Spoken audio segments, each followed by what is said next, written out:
پھر سانپ کا ڈسا اتنا نہیں تڑپتا جتنا غیبت کا ڈسا ہوا انسان تڑپتا ہے. پھر سانپ میں اتنا زہر نہیں ہوتا جتنا اس گندی زبان میں زہر ہوتا ہے.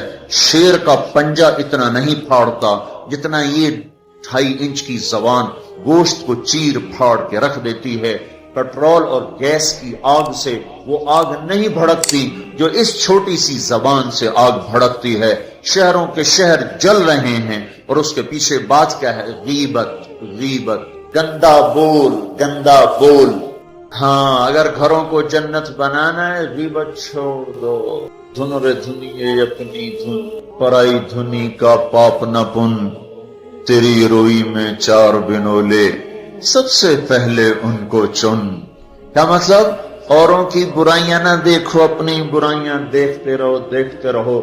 اپنی کمیاں دیکھو گے تو اللہ تعالیٰ مرنے سے پہلے توبہ نصیب فرما دے گا اور ساری دنیا تمہیں اچھی نظر آئے گی. اگر اپنی اچھائیاں دیکھو گے اور اوروں کی برائیاں دیکھو گے تو اللہ توبہ کا دروازہ بند کر دے گا. سارا جہان آپ کو برا نظر آئے گا، اپنی ذات آپ کو بڑی اچھی نظر آئے گی اور بڑی قابل تعریف نظر آئے گی. اور اس کے ساتھ پھر تکبر پیدا ہوتا ہے اور تکبر میں مرنے والا جنت کی ہوا بھی نہیں سونگھ سکتا. پہلے عجب آتا. عجب کیا ہے؟ میں بڑا اچھا ہوں، میں بڑا اچھا ہوں. یہ عجب ہے، میں بڑا اچھا ہوں. صرف اس حد تک میں بہت اچھی ہوں، میں تو بہت اچھی ہوں، میں تو بہت اچھا ہوں. یہ عجب. جب عجب کو لگام نہیں دے گا تو اگلا درجہ آئے گا، اگلا درجہ. عجب اور تکبر کی حد ساتھ ساتھ ملی ہوئی ہے. اس لیے بارڈر پر پولیس کھڑی تھی، بارڈر پر فوجیں کھڑی ہوتی. بھائی آپس میں بارڈر مل نہ جائے تو عجب اور تکبر کا بارڈر ملا ہوا ہے. تکبر کیا ہے؟ میں بڑا اچھا، وہ بہت گندا. میں بڑی اچھی، وہ بہت گندی. اپنی اچھائی کے ساتھ جب اگلے کی نفرت پیدا ہو جائے، اگلے کی حقارت پیدا ہو جائے، اس کا چھوٹا ہونا دل میں اتر جائے تو پھر یہ تکبر ہے. تکبر. اور تکبر عزازیل را خار کرد. شیطان نے شرک تو نہیں کیا تھا، تکبر کیا تھا. اگر میں سجدہ نہیں کرتا، اتنی بات تو اس کی ٹھیک ہے کہ مخلوق کو سجدہ نہیں ہوتا، لیکن کیوں نہیں کرتا؟ کہ انا خیر منہ. تو دو باتیں. اللہ نے زمین آسمان سے کہا میری مانو، ان کا یا اللہ ہم نہیں مانتے. اللہ نے شیطان سے کہا میری مانو، ان کا یا اللہ میں نہیں مانتا. تو زمین آسمان کو کچھ نہیں کہا، شیطان کو مردود کیا. کیوں؟ دونوں نے. انا اردنا الامانۃ علی السماوات والارض والجبال. ہم نے آسمان، زمین، گلگت کے پہاڑوں کو کہا میری امانت اٹھاؤ. فابین ان یحملن منھا. اور کہنے نہیں اللہ ہم نہیں اٹھاتے، ہم نہیں اٹھاتے، ہم نہیں اٹھاتے. ان کو تو کچھ نہیں کہا. اللہ نے کہا وَإِذْ قُلْنَا لِلْمَلَائِكَةِ اسْجُدُوا لِآدَمَ فَسَجَدُوا إِلَّا إِبْلِيسَ. اللہ نے کہا سجدہ کرو. شیطان نے کہا میں نہیں کرتا. مَا مَنَعَكَ أَن تَسْجُدَ لِمَا خَلَقْتُ بِيَدَيَّ. تو سجدہ کیوں نہیں کرتا؟ زمین آسمان تم بوجھ نہیں اٹھا رہے. نہیں اللہ ہم نہیں اٹھائیں گے. شیطان تو سجدہ کیوں نہیں کر رہا؟ میں نہیں کر رہا. فرق کیا ہے؟ شیطان نے کہا میں نہیں کرتا. کیوں نہیں کرتے ہو؟ انا خیر منہ، میں اچھا ہوں، یہ برا ہے. خلقتنی من نار، میں آگ سے بنا، آگ اوپر جاتی. دیکھو نا، دیا سلائی کو آگ لگاؤ اور اس کو الٹا بھی کرو تو آگ اوپر جاتی، آگ اوپر جاتی. خلقتنی من نار وخلقتہ من طین. میں آگ سے، یہ مٹی سے. استخبر، وہ متکبر ہوا. نہ کہ دفع ہو جا. اچھا زمین آسمان نے کہا ابھی اللہ ہم نہیں اٹھاتے. اللہ کہا کیوں؟ وہ اشفق، یا اللہ ہمیں تیرا ڈر، اللہ ہمیں تیرا خوف ہے کہ ہم تیری امانت اٹھا نہیں سکیں گے. اللہ ہماری ہمت نہیں کہ ہم تیری امانت. اشفقنا منہا، وہ ڈر گئے کہ اللہ ہمارا بس کا نہیں ہے. اللہ کا جاؤ معاف کر دیا. انہوں نے کہا میں اچھا ہوں، مردود ہے قیامت تک کے لیے. تو میرے بھائیوں بہنوں، ایک بہت بڑی آگ ہے جو جنگل کی آگ سے بھی زیادہ شدید ہے، اور یہ زبان کا غلط بول ہے. یہ غیبت ہے. یہ غیبت جو سب سے زیادہ انسانوں کو جہنم میں لے کر جائے گی، سب سے زیادہ انسانوں کو جہنم میں گرائے گی. عیسیٰ علیہ السلام گزر رہے تھے، ایک ڈاکو بیٹھا تھا پہاڑ کی چوٹی پر. اس کی نظر پڑی، اس کو خیال آیا میں کیا زندگی گزار رہا ہوں. انہوں نے کہا یا اللہ میری توبہ مجھے معاف کر دے، آئندہ تیرے نبی کا ساتھ دوں گا. اور یہ کہہ کر پہاڑ سے نیچے اتر آیا اور ساتھ چل دیا. ایک آدمی عیسیٰ علیہ السلام کے ساتھیوں میں سے، اس نے پیچھے مڑ کے دیکھا تو وہ ڈاکو تو جو نیک لوگ ہوتے ہیں نا، نیک لوگ، ان کے لاشعور میں اپنا اچھا ہونا اترا ہوتا، ہم بڑے اچھے ہیں. یہ چیز بہت بڑا سبب ہے دین سے دور لوگوں کے اور دور ہو جانے کا. جنید جمشید گلوکار ہے نا، گانا گانے والا، اب ماشاءاللہ توبہ کر لی ہے، مجھ سے بڑی داڑھی ہے، مجھ سے بڑی پگڑی باندھتا ہے. 6 سال ہم اس کے پیچھے پھرتے رہے. جب اللہ نے اس کو توبہ کی توفیق دے دی تو اس نے مجھ سے کہا، میں صرف اس وجہ سے ان راہوں پہ چلا کہ تم نے مجھے حقیر نہیں سمجھا اور نفرت کا اظہار نہیں کیا، اور دوسرا کبھی فتویٰ نہیں سنایا کہ تو حرام کھاتا ہے. حرام ہی تو کھا رہا ہے، یہ ہم نے کبھی منہ سے نہیں کہا تو حرام کرتا ہے، حرام کھاتا ہے. سنتے رہے سنتے رہے سنتے رہے، چلتے رہے چلتے رہے. 6 سال کے بعد خود ہی توبہ کر لی، 3 چلے بھی لگا لیے اور داڑھی بھی رکھ لی اور چلے بھی لگ گئے اور کتنے حج ہو گئے. اور اس کے پیچھے کیا تھا؟ صرف محبت. اس کے گناہ کا اس کو تانا نہیں دیا.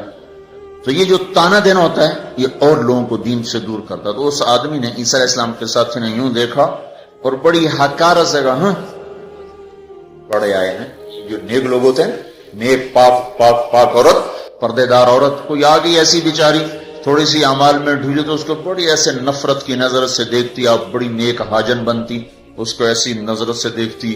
یہی حال یہ پکے نمازیوں کا ہے، یہ ایسے دیکھتے ہیں کہ جیسے پتہ نہیں اگلا دین سے ہی نکل گیا ہے. تو اس نے یوں دیکھا، تو اللہ تعالیٰ نے فوراً جبریل کو بھیجا، کہا میرے روح عیسیٰ تیرے پیچھے 2 آدمی آ رہے ہیں، ایک تیرا ساتھی ہے، ایک ڈاکو اور چور و چکا ہے.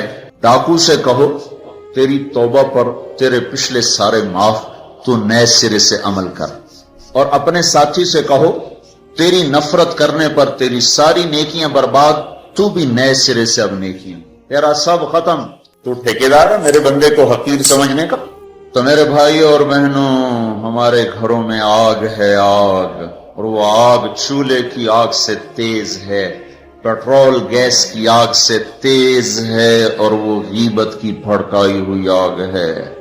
یہ وہ آگ ہے جو زبان نے بھڑکائی ہے، اس کو پانی سے نہیں بجھایا جا سکتا.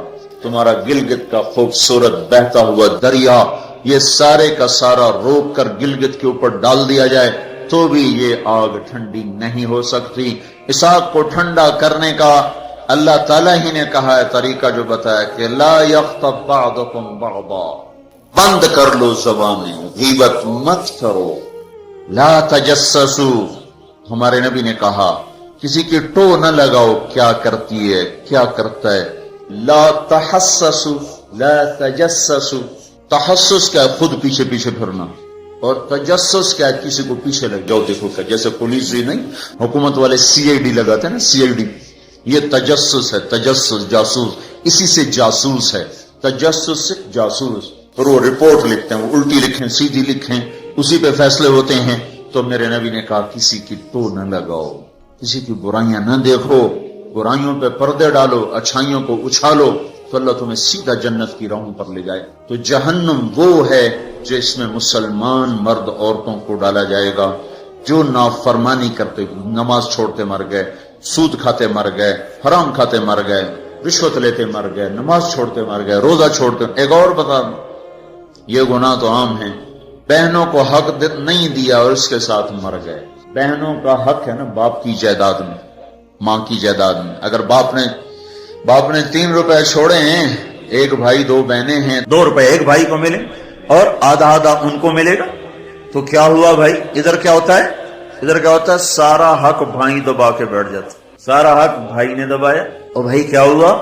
کہا جی ہمارا رواج کوئی نہیں. اچھا، قرآن تو کہتا ہے للذکر مثل حظ الانثیین، 2 بیٹیوں کے برابر ایک بیٹے کا حصہ ہے.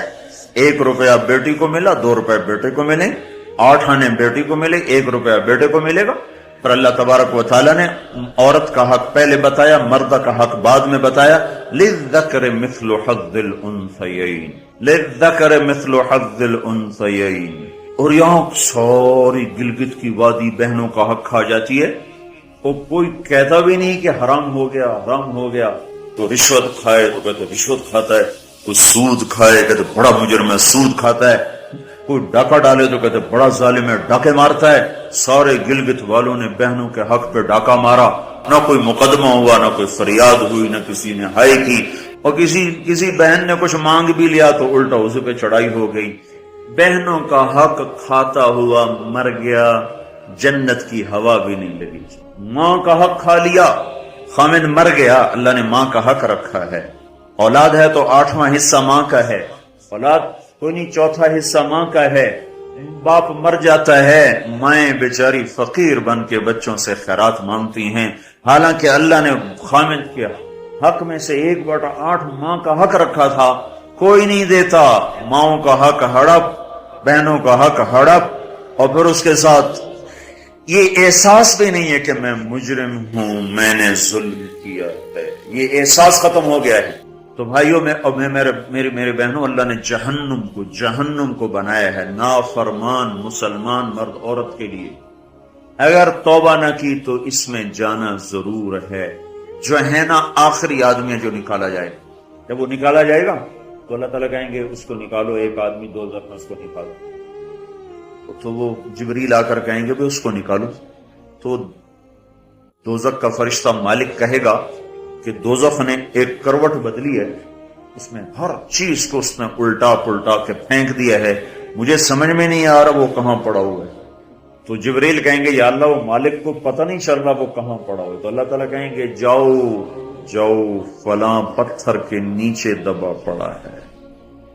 میں نے پتھر بتایا تھا نا، پتھر کیا ہوتا ہے، پتھر کیا ہوتا ہے جس کے نیچے پہاڑ بھی پگھل کے پانی بن جائیں گے. اللہ تعالیٰ کہیں گے فلاں دوزخ کے کونے میں پتھر کے نیچے ہے. تو جبریل بھی اندر جائے گا اور وہ مالک بھی اندر جائے گا. وہ پتھر کو اٹھائیں گے تو نیچے منہ کے بل گرا پڑا ہوگا اور اس کے اوپر آگ ہی آگ ہوگی، اور وہ زبان سے کہہ رہا ہوگا یا حنان یا منان.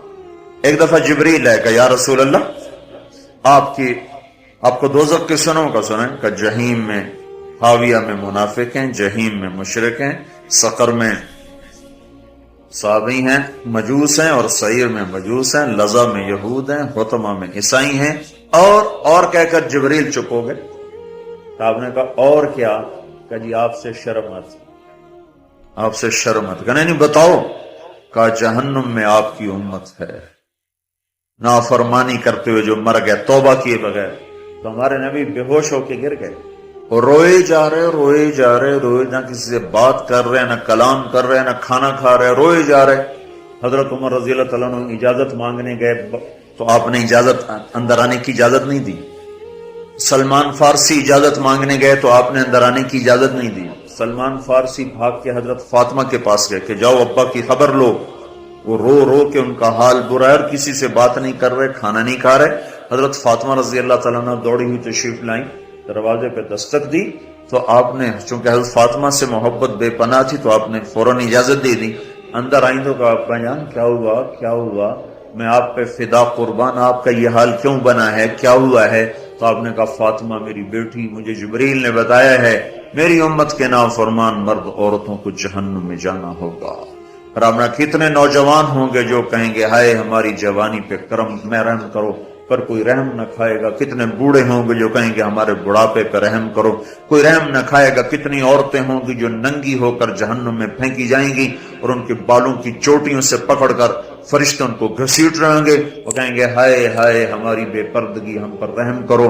ان پر کوئی رحم کرنے والا نہیں ہوگا. مجھے یہ خبر رلا رہی ہے، بے قرار کر رہی ہے.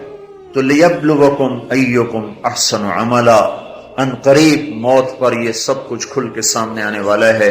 اللہ تعالیٰ نے اس کی تیاری کے لیے ہمیں یہاں بھیجا ہے. ہم آزاد نہیں ہیں، اللہ اس کائنات کا بادشاہ ہے.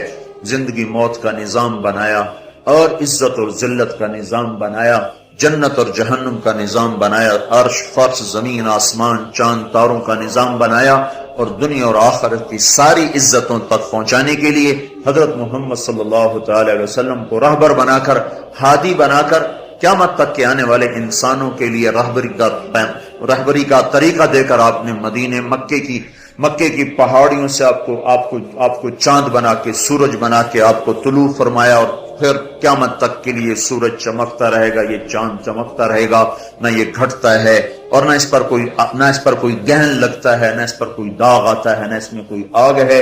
آپ ساری دنیا کے مردوں عورتوں کے لیے عزت کا راستہ لے کر آئے، بلندی کا راستہ لے کر آئے، کامیابی کا